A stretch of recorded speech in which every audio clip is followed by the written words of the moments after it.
Prestige roll, wide.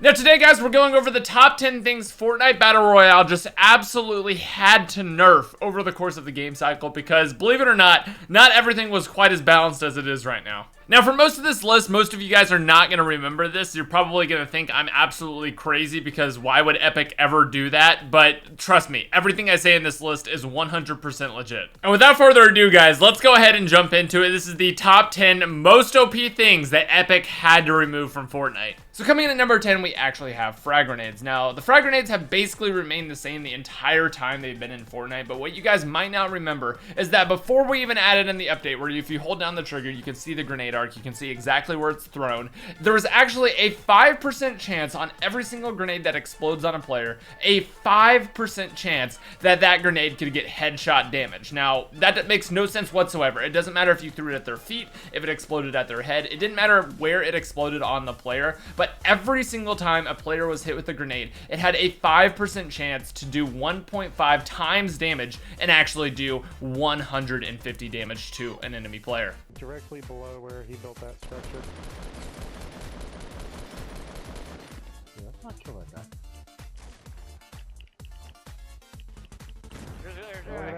Kaboom! Oh, that. Did you see that? So coming in at number 9, we have the dust trail method for tracking down players. Now, this only existed for about a month after the game came out, but basically whenever players were running around in Fortnite Battle Royale, there would be a dust trail that followed them around from their feet. And basically the longer you had gone without jumping in the game, is the longer that dust trail would actually appear to other players when they first saw you. So say someone ran around the side of a mountain and saw me running in the valley. If I hadn't jumped and the entire time I was running, he would see a dust trail that would appear all the way across the screen leading directly to where I was currently running. It would only show up for a second, but it was extremely useful for tracking down players. It was mega OP, and basically that was what started the jumping method, where everyone would just jump around randomly whenever they're running from one place to the next. It obviously helps with not getting sniped and whatnot, but jumping around was the original kind of reason for not having a dust trail follow you all the way back to your player model. Obviously this was patched out pretty much a few weeks after the game came out, once people started realizing how the dust trail actually worked. It was extremely OP. I'm gonna go ahead and show you guys what that dust trail actually looked like coming from players' feet. We're pretty close to the zone. Oh, was that this wasn't him, was it? Gotta wait for a clean shot. No, I was trying to predict his running pattern. So regardless of him changing direction at the last second, basically that was how the dust trail worked, and that dust trail would be as long as it had been until I saw the player, if I had just turned the corner and saw that player off in the distance. So extremely OP method, and something that I'm super glad they ended up taking out of the game after everyone got really good. So coming in at number 8, we have another clip that's going to show you just how far this game has actually come from its roots. Now, we're going to be taking a look at the scoped AR assault rifle for number 8 and seeing just how crazy this thing used to be. So it used to be very different. Number 1 is that it had bloom. That's right, the scoped AR actually had bloom. You could be aiming directly, you're going to see in this clip, aiming directly at somebody and it's not hitting a single bullet. So it had bloom, it had random bullet spread. However, what made it so incredibly OP is that it was still way more accurate than every other gun in the game, but the damage that it put out with that accuracy was insane. You're gonna see a couple 35 hits, and then you're gonna see the headshot at the end, and your jaw is going to drop with how much damage this gun actually used to do. Let's go ahead and roll the clip from my boy DK. He did a shot.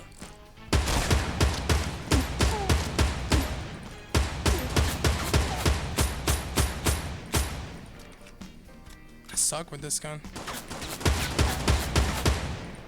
It's so weird. It feels really weird, honestly. So coming in at number 7, we have a very weird one, and that is the fact that you used to be able to stack up to 5 50 HP shields on top of each other. That's right, not 2, but 5. Now, this one's not quite as OP as it seems. Now, nowadays, that would be absolutely ridiculous. You could just carry, like, literally unlimited shield with all your mini shields and then big shields on top of that. Now, back in this day and age in the game, there was only medkits, bandages, and big shields. Now, the shields were very rare. It was actually very rare you ran into players who even were wearing shield whatsoever. That's why snipers markers used to be one of the best weapons in the game because you could one-shot anyone. It wasn't even hit markers, you just one-shot kill anyone.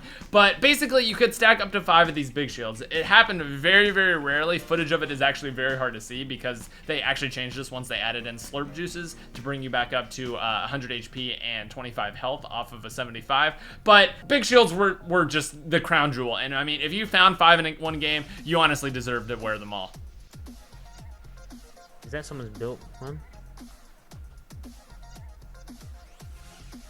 So coming in at number 6, we're moving a little bit out of the very, very beginning stages of the game and moving into when they were starting to add items. And the items themselves were just too powerful off start. So coming in at number 6, we do have the launch pad. Now the launch pad itself is not super OP. It's obviously very, very good. It's rare, but it's a lot of fun to use, and I feel like it adds a lot of dynamic aspects to the game. However, when this thing first came out, whenever you launch padded on top of someone, basically you took the launch pad, you landed right behind them, you were essentially silent unless you were basically touching them. It was impossible to hear. There was no kind of whirring sound when you were landing over somebody. I'm gonna show you guys a clip of somebody getting launch padded on, and it just does not work out well for them because I mean, there's nothing you can do. You have no idea a player's flying right above you, even if you're kind of like surveying the situation. Noah's going up for some crazy ish right now. Noah's making me nervous, man. Yeah, I'm scared. Is this how it is to spectate? It's scary. I see him. He's coming up now. Where? Yeah, he's- Yep, I see him. Oh, right behind him, Noah. Oh no, Noah. Oh no, Noah. Oh no, Noah. Yes! Oh my god! So coming in at number 5, we have a weapon in the same vein as the scoped AR, and this is coming from a time in the game when basically there was not 100% accuracy, but at the same time there was no bullet drop off, so every single bullet did the same damage at any range as long as you hit your shot. Again, it was a little bit harder to hit your shot, but as long as you hit your shot, you did the damage. People didn't really have shields. People didn't really know how to heal. They didn't know how to stop themselves from falling down mountains. And this, my friends, is a time when the Scar assault rifle did 98 damage on a headshot. 98 damage. I'm telling you guys, when you had a Scar back in the day, you felt absolutely invincible because if you just hit a headshot with this thing, literally most people died in one shot. You didn't even have to worry about shooting them. Obviously, the damage was a lot higher because there's no damage drop off, and literally the Scar was just absolutely OP. They had to patch it out. They had to fix it. Eventually, they went down to 70 damage for a headshot, and now it's even lower than that with bullet damage drop off. But the Scar itself is an absolutely insane weapon, and it used to be even better than it is now. So you guys can imagine how sad we were when the Scar no longer just was a one-shot machine. But again, the game needed it. It needed to be fixed, and I mean, at the same time though, we all love the Scar. We still do.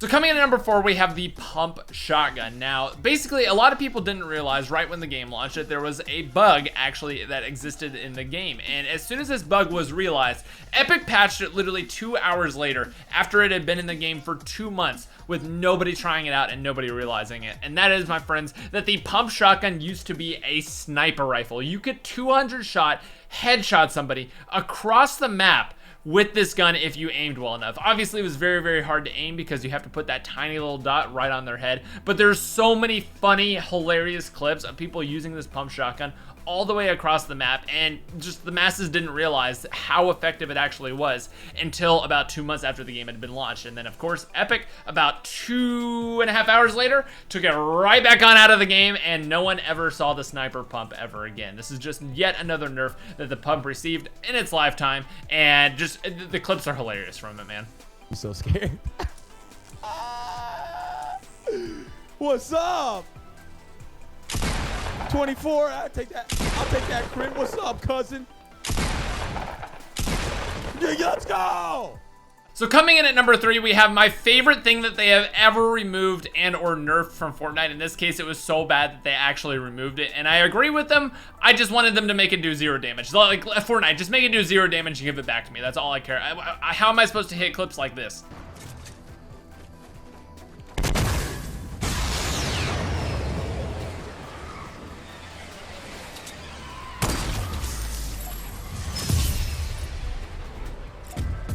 Now, personally, I completely understand why they took the guided missile out of the game. It was no fun to play against. It was kind of like cheap to play with. I never actually used it for doing damage to players, or if I did, I just felt scummy about it, man. It's not a fun gun to actually use to kill players. Obviously, what it was fun for was riding across the entire map, which I managed to do as well. And it's just fun to mess around with, and that's what I loved it for. But, I mean, it really, really was OP. I would love for them to bring it back and have no damage and just call it like the UAV recon drone or something like that. Just let you fly around, find the nearest player, and keep on moving from there, and still let you ride on it. Honestly, for me, that would be the perfect solution to the guided missile problem. So coming in at number 2, you already know what it is. Get an F in the chat for Daquan, is the pump shotgun double edition, my friends. The double pump was one of the most OP things of all time in Fortnite. Now, personally, myself, I'm a huge fan of the double pump, man. I did not want it to see it go. I would love to see it come back, but we all, in the bottom recesses of our heart, we know just how OP this little setup was. I mean, it basically allowed you to take all the advantages of shooting a pump shotgun just about as fast as a tactical shotgun, if not faster, with no recourse whatsoever except for one weapon slot. It basically was a free win to every single close range fight for the enemy player not using a pump themselves. I honestly miss it so much. I would love to bring it back again, but I know that will never happen. F in the chat, boys.